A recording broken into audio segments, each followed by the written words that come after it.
good, and she brings me peace. We don't talk too much, but that's fine with me. What's up, guys, and welcome back to my channel. I'm Jade here on Simply Unjaded, here with a long overdue video. It's been crazy. I'm gonna explain everything. This video is going to be a life semester 1L year update. Okay, so let me start off by saying 1L year is hell. Was hell, but I made it. I'm now about to go into 2L year, and if I can do it, anybody could do it if I could do it. So I just wanted to talk to y'all about the process and what I did in my 1L year, what I didn't do, what I should have done, all of that, just to update and sharing this advice for the incoming 1Ls that are about to do it and take over the world and be the future, as my chancellor would say, lawyer leaders. So I'm gonna okay. So this is just, I'm in a really good place right now. I'm in summer school, so that's why the video is delayed. That's why I did not get the video up in May when spring semester ended, because I rolled like in a summer semester, maybe like 2.5. Yeah, I had 2 weeks off and then summer school started. 2.5 weeks? 2.5 weeks off and then summer school started. Okay, so I made it back, and now I can tell y'all the full truth about fall semester. Fall semester was hell. The transition from undergrad to law school, just the transition to law school in general, it's just stark. And I feel like you can watch videos like these, you can have mentors, you can have best friends, sisters, cousins, uncles, daughters, nieces, nephews, whatever, that have gone to law school, but you're not gonna know what it's like till you get here.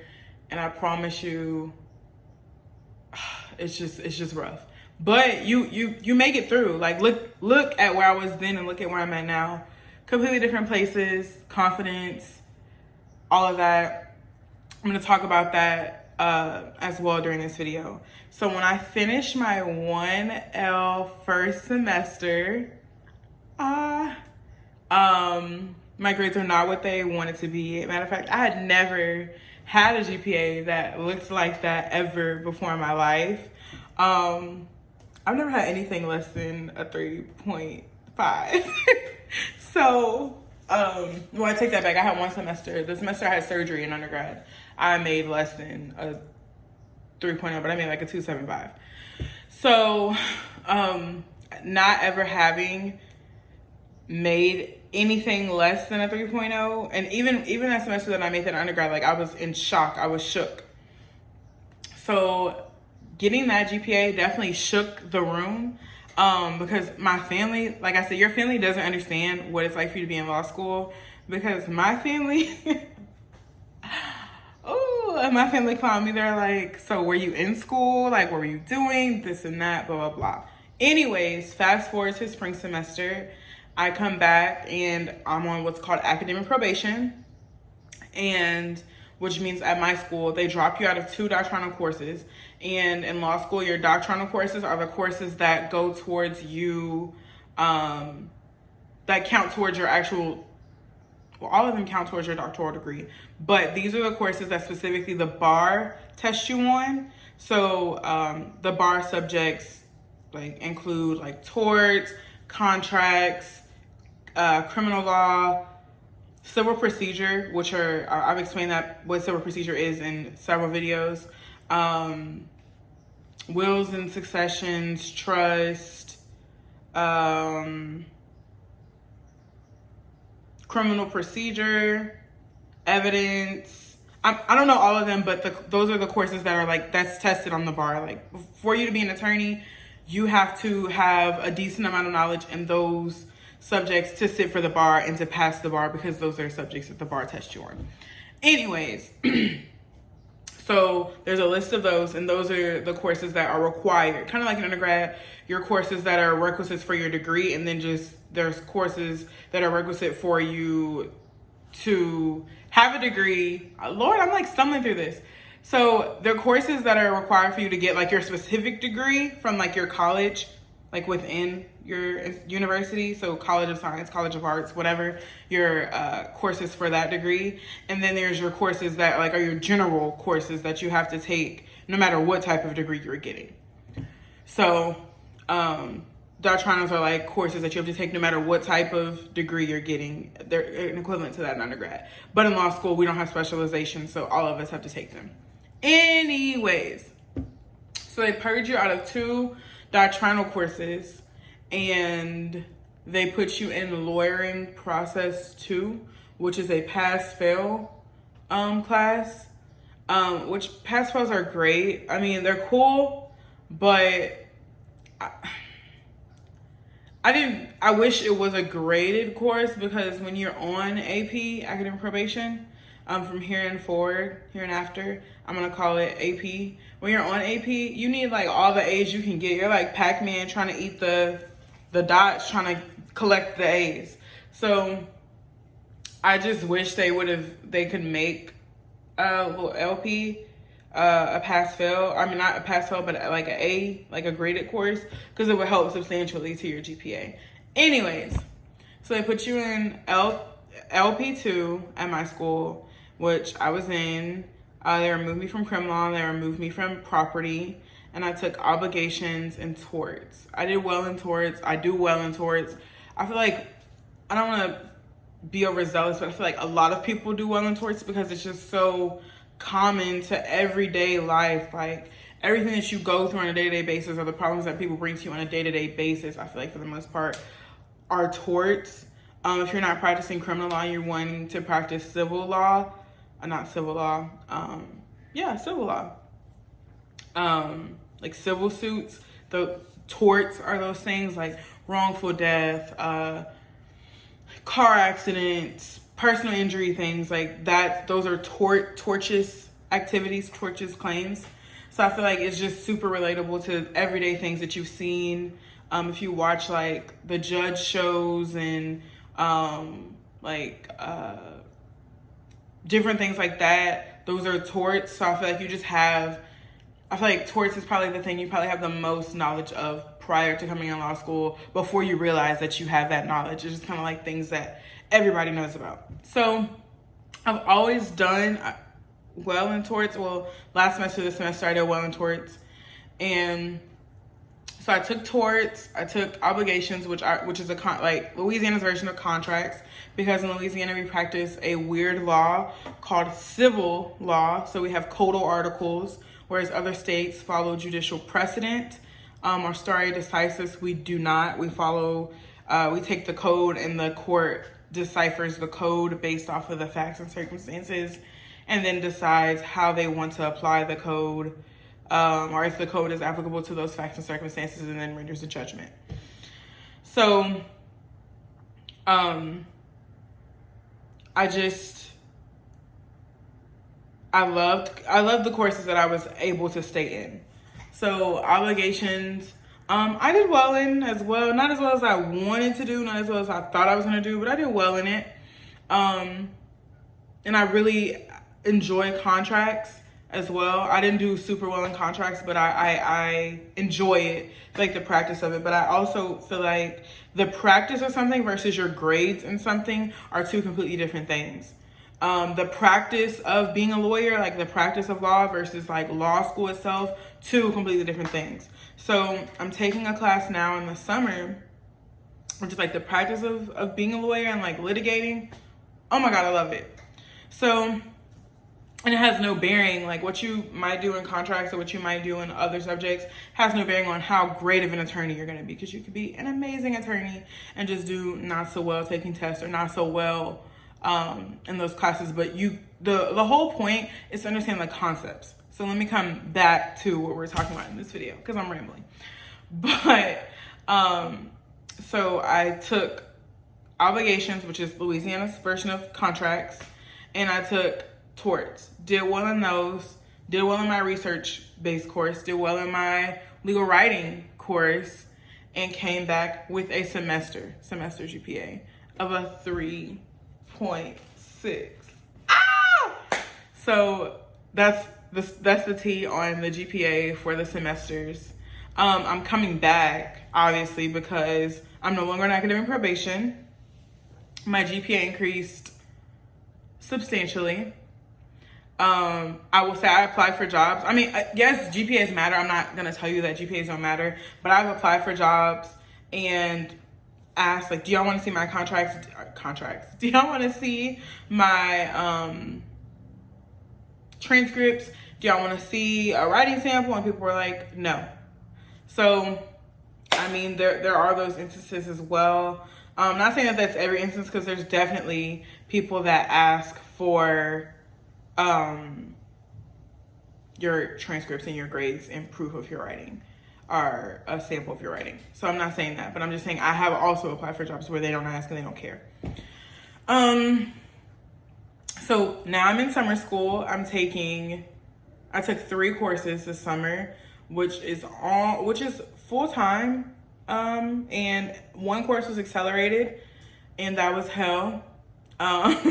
It was a Monday through Friday, 2.5-hour course for 3 weeks. And then our final, oh my God, our final was just dreadful, I think. I mean, some people will say it was easy, and it's not the point of it being easy or hard. It's just like, she didn't have to make it 200 questions. But that's where I'm at now. So I took international environmental law. I took crim law because that was the class I was put out of because I was on AP. And I'm taking pretrial litigation. I love pretrial litigation. I knew coming into law school that I wanted to be a litigator. This like reaffirmed, like, I'm gonna be an amazing litigator, because I love it. It's like the back and forth with people. Like when people say, I'm not gonna go back and forth with you, speak to my attorney. That's the back and forth we're talking about. Like, here's a motion, here's an objection, here's this, here's that. I really like it. So I'm just coming on here to give y'all this update. 1, because I let my grade, so things that I learned, like 7 things I learned.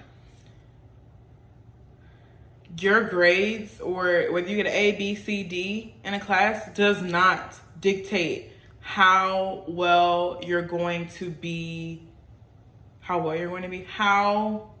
good of an attorney you're going to be. You can be an amazing attorney. I know some amazing attorneys who told me, like, I got a D in that class, but like then they practice in that type of law. So don't let that dictate your perception of how well you're going to do, and don't let that shake your confidence, because that's what I let it do. Like, people who knew me first semester, people knew me second semester.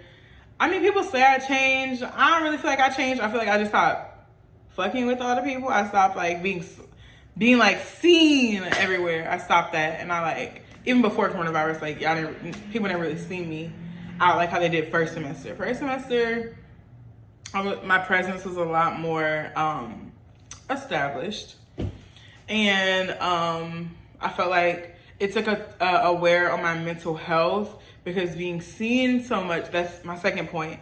Go out, have fun, experience, like, the socialization of being a law student, of what being a lawyer is going to be like, because a lot of being a lawyer and being a law student, there's a lot of social events, a lot of drinking, a lot of brunch, a lot of dinners, a lot of just social gatherings. So if you miss one, there's 20 other ones that you can go to. So the second point is be social, but be purposeful. So you don't have to go to every social event. Pick some, but you don't have to go to all of them. And then it's okay to go and be social outside of your crew of like law school people, because I knew people that went out more than me and they did better than me, just because whenever they went out, it was purposeful. So like that was to relieve, like they needed to get out, to cut loose, to decompress, to allow themselves to have that relief and release of stress and pressure. But the third point being the going out and having the purpose to going out also goes into my fourth point of being purposeful with your time. So you can go out and you can cut up and you can hang out and you can do this and do that and go here and go there when you're purposeful in your time. When you're studying, actually be studying. Actually, like seriously, like 12 hours, like however long it takes you to get whatever you're supposed to be getting, take that time to get that. And then once you get that, once you feel like you're at a comfortable level, then go out and go celebrate, then go have brunch, and then go cut up, and then go do those things. But make sure that you're taking the time, you're allotting your time, and you're being purposeful with your time. So that's my 4th point. My 5th point is to have something that you do that relieves your stress.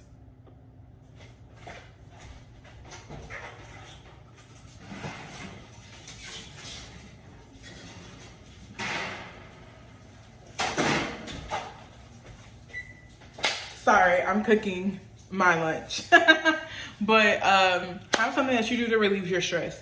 Whether it's the aforementioned going out to brunch, socialization, whatever, whether it's drinking, not encouraging anyone to drink or become an alcoholic, but if you find release of stress in a glass of wine or whiskey on ice,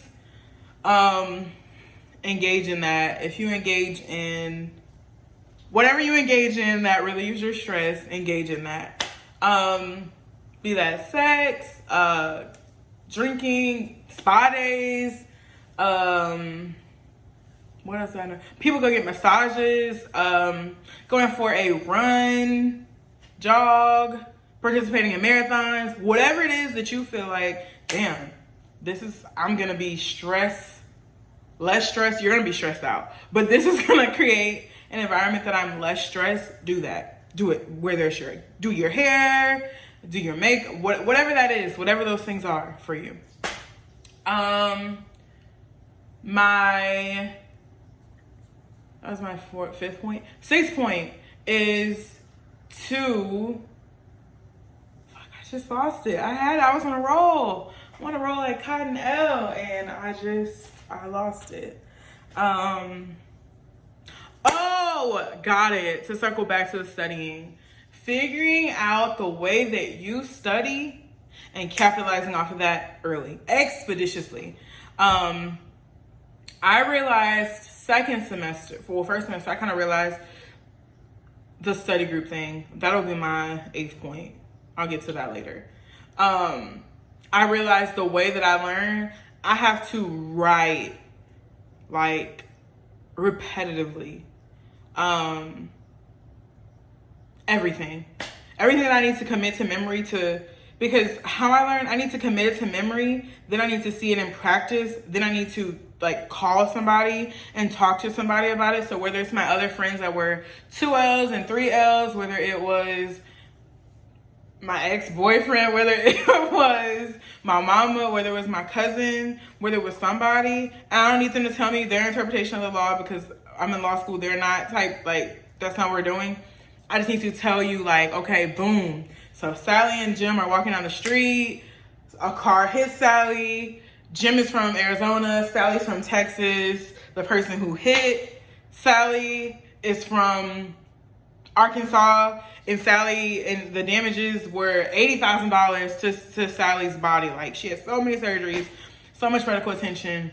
Is diversity jurisdiction met? It is da-da-da-da-da-da. Run that down, like, then the claim can get into court because, like, this is a factual scenario.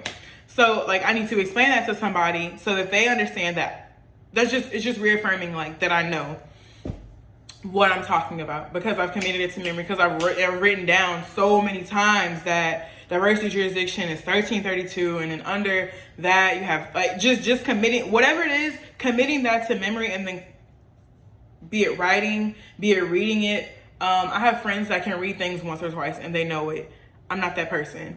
I need to read it hella times, write it, I don't know, until my fingers fall off, then write it some more, then talk through it with somebody, then try to teach it to somebody like they don't know what's going on. So that's how I learn. It's a lengthy process. So for me, like, it might take me 16 hours to study one concept, But when I tell you I know the concept front to back, middle, in between, back to front, and like, I'm not gonna say like no one can fuck with me, but I'm pretty unfuckwittable once I am able to like master it. So, and keeping that same energy about all your subjects too, not just your favorites. I had favorite subjects that I was like, oh yeah, like I'm gonna know this stuff, and then I'll deal with those later. But you have to learn to balance to give them all equal love and support. The final point is study groups. I learned that study groups do not work for me. Some people have really great study groups. I have a classmate. She wasn't in my section, but she was in my class as far as class of 2022. And she was telling me how her study group picked a subject, or not telling me, it was a group of us telling us how her study group picked a subject, and if whoever was good at that subject would learn and then come back and like teach it and dissect it and break it down to everybody in the group so that everybody in the group could understand it. That's not the type of study group I had. I had pretty much dinner party friends. I love them to death, but it was a lot of not studying. It was a lot of social hour, which like you need it, but I needed less in my first semester. Less social hour and more study hour. And then I don't feel like you can actually bring anything to the table if you don't know what you're talking about or have a general idea, because you're one of, and I hate people say that because I was a 1L, and I hate it when 2Ls tell me that, but you're a 1L, so your understanding of the topic probably isn't gonna be super vast anyways. But the little understanding that you do have and that you will have, because it's just so much shit being thrown at you, the little understanding that you do have, you need to have that little understanding before you come to the table. You don't need to have no understanding or know anything, know nothing about what's going on, and then just bring yourself to the study group, because there's nothing worse than being in a group with someone who doesn't bring anything to the table. So those are my 8 things. That's what I learned. I'm gonna be giving y'all a study with me really soon. I have to finish that accelerated course because I was just like, and I'm working this summer, by the way. I'm working and I am in school and I am just doing the damn thing. I'm volunteering. The point is, it's very busy. It's never ending, but you have to take I guess my 9th point is take the time. The 9th point is that I learned time is the most valuable currency. Like anything else anybody ever told you, fuck that. Yes, I said it, fuck that. Anything else doesn't matter. Money, you can get another job. You can make that back. Like money's gonna come and go. Time translates to energy. Like energy, you can't get it back. And so being purposeful with your time, like if relationships don't serve you, what's that meme with the guy, the old school, I'm gonna have to insert it, and it's okay to be unapologetic about it. If it's not serving you, if it's not benefiting you, if it's not helping you, if it's not relieving stress, if you're not getting outlines, you're not getting understanding of something, if they're not allowing you, if that's not who you decompress with, they provide services to you that allow you to decompress, and if that's mutual and that's trust understanding. If it's not self-serving, if it's not helping you, it's harming you because it's taking away from your time. And anybody that thinks that it's cool to take away from your time right now, gotta go. Because these books have at our school, they say the law is the jealous mistress. I couldn't think of anything that's more accurate. It doesn't care about anything else. So you need to do whatever you need to do to make sure that takes priority of your time.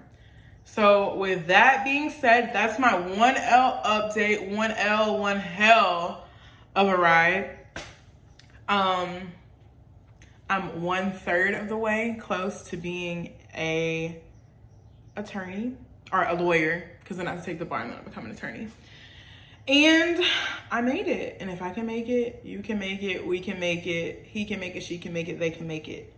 we're all in this together. So if anybody needs anything, please don't hesitate to reach out to me here on YouTube. Please don't hesitate to reach out to me on Twitter, Instagram, wherever you need me. Call me, beat me if you like. If there's anything that I can do to assist anybody to make things easier for them, I'm here. As always, thank y'all so much for subscribing and following and tuning into my channel. I wouldn't be anything without y'all support.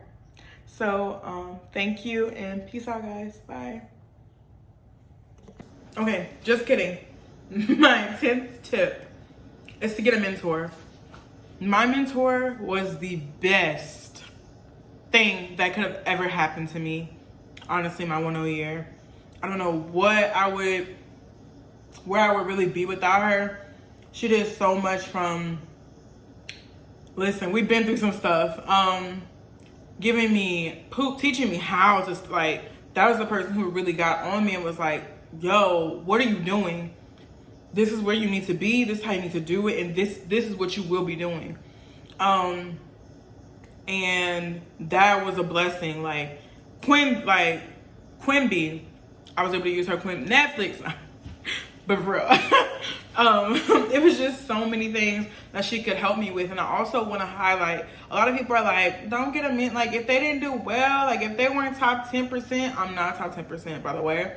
She wasn't. She graduated top 10, but she was not when she was in my place. When she was a 1-0. They don't have to be top 10% to give you advice. I'm not saying, like, don't let anybody who, like, failed out give you advice, but how I started, how she became my mentor, like, quick short story. She came into class, was talking, like, gave the whole, like, presentation on us, because she was also our school's SBA president. And I was like, damn, I kind of really vibe with her. Like, she's from Houston, she's thick, dark skin, like, I see me and her type shit. And so I was like, I walked up to her. She had showed us her like, she put up the receipts, transcripts. This is where I was, but this is where I'm at. You know what I'm like, real, like, transparent type stuff. And I'm like, I feel like that was really real. And it wasn't the fact that, like, because at this point, like, I didn't have grades, so nobody knew, like, where they were at or where they were standing within the class.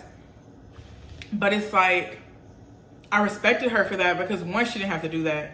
Two, it was real because it's like, yeah, I'm not perfect. Yeah, I didn't start off here, but look where I started versus look where I'm finishing. And so finding a mentor is about finding somebody that you can relate to, that you feel like has something to offer, that which you can gain from, and that they can lead you to being successful. So those are my tips for finding a mentor, selecting a mentor. And that's my 10th tip, or a thing that I learned, is to have a mentor throughout this process, because they're plugged in and they can plug you in. Okay, with that saying, for real, bye y'all. So good, and she brings me peace. We don't talk too much.